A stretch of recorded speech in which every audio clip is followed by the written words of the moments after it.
जी नमस्कार। मैं किसान पुत्र नीरज।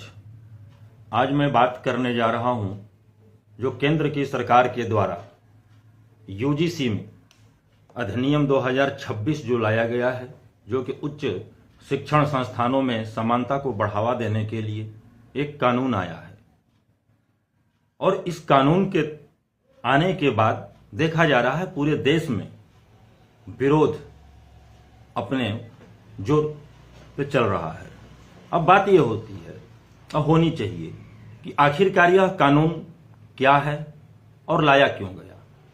इस कानून में यह बताया जा रहा है कि जाति, धर्म, लिंग और दिव्यांगता इसके लिए लाया है कि वे भेदभाव की स्थिति न आए। लेकिन एक तरफ यह भी देखा जा रहा है कि इससे पहले भी देश के अंदर शिक्षण संस्थानों के लिए जातिगत समानता, भेदभाव को रोकने के लिए भारतीय संविधान में मुख्य रूप से अनुच्छेद 15 और 46 पहले से ही मौजूद है।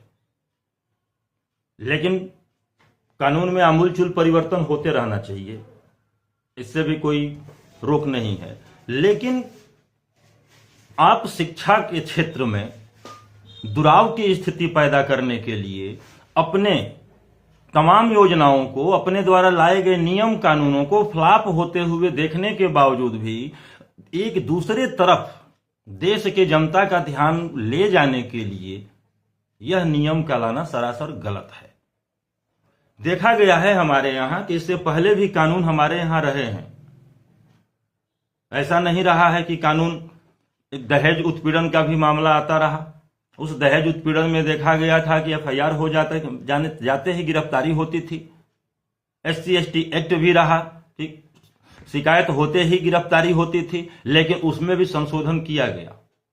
जो फरवरी 2025 में इस नियम को लेकर जो मसौदा तैयार किया गया था, उसमें यह भी था कि शिकायत अगर होती है, साक्ष्यों के आधार पर अगर सही पाई जाती है, तब उस पर कार्रवाई होनी चाहिए।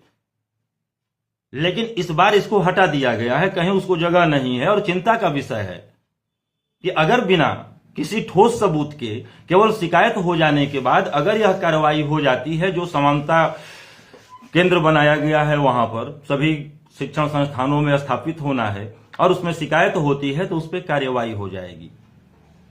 इस कार्रवाई का शिकार होगा कौन?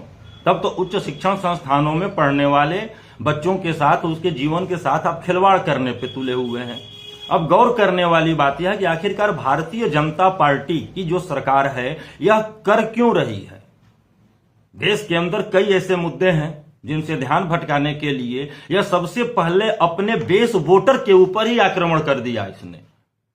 जिन अगड़ों के खिलाफ यह कानून आ रहा है, जो अगड़े भारतीय जनता पार्टी की डफली लेकर बजाते फिरते हैं, घूमते हैं, उनको ही यह डसने का काम कर दिया।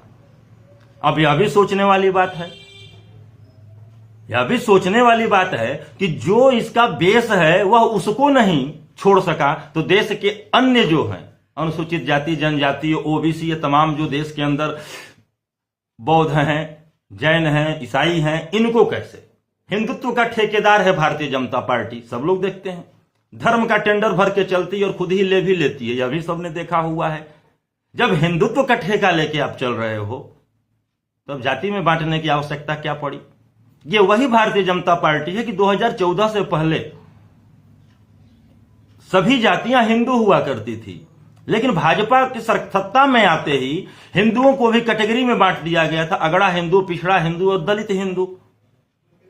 इसी बीच में देखा गया कि हमारे धर्म ध्वज वाहक शंकराचार्य अवमुक्तेश्वरानंद जी के ऊपर भी क्या से क्या अन्याय किया गया। जितने भाजपा पोषित लोग हैं उनका विरोध करते रहे, और वह मामला देशव्यापी बन गया। और वह मामला देशव्यापी न बने, उसको हटाए, इसलिए ऐसे कानूनों को लेकर आया गया। लेकिन यह भारतीय जनता पार्टी की, मोदी जी की सरकार है, अपने ही कानून लाती है और अपने ही हाथ जोड़ के वापस भी लेती है, क्योंकि ये पारंगत है वापस करने में। लेकिन गौर करने वाली बात है, आखिरकार उच्च शिक्षण संस्थानों में ऐसा माहौल क्यों क्रिएट किया जा रहा है, क्यों बनाया जा रहा है कि वहां पर शिक्षा के स्थान पर आपसी दुराव की स्थिति पैदा हो जाए, जातिगत मतभेद की स्थिति पैदा हो जाए और वहां पर देश को बेहतर युवा, पढ़े लिखे युवा मिले। ऐसा होना चाहिए, न कि वहां पर आपसी मतभेद और विवाद के माहौल में खड़े हुए युवा मिले। अगर ऐसी स्थिति आती है तो देश रसातल में ही जाएगा और इसको भारतीय जनता पार्टी की सरकार जो है, मोदी जी की सरकार है, चाह रही है कि आपस में लोग भिड़ते रहें, ऐसी स्थिति बनी रहे कि उनका रोटी, राजनीतिक रोटी सेकने में मजा आता रहे। लेकिन फिर से मैं वही कहूंगा कि जो अपने बेस वोट को नहीं छोड़ सका है वो देश को किसी हाल में नहीं छोड़ सकता। इनका काम है सिर्फ राजनीति करना और राजनीति ही करते रहेंगे। और क्रमशः मैं फिर अगले वीडियो में अपने में बनाऊंगा, आपको दूंगा तथ्यों के साथ। अभी यह शुरुआत था, तथ्यों के साथ हर स्थिति से आप सबको अवगत कराता रहूंगा। नमस्कार।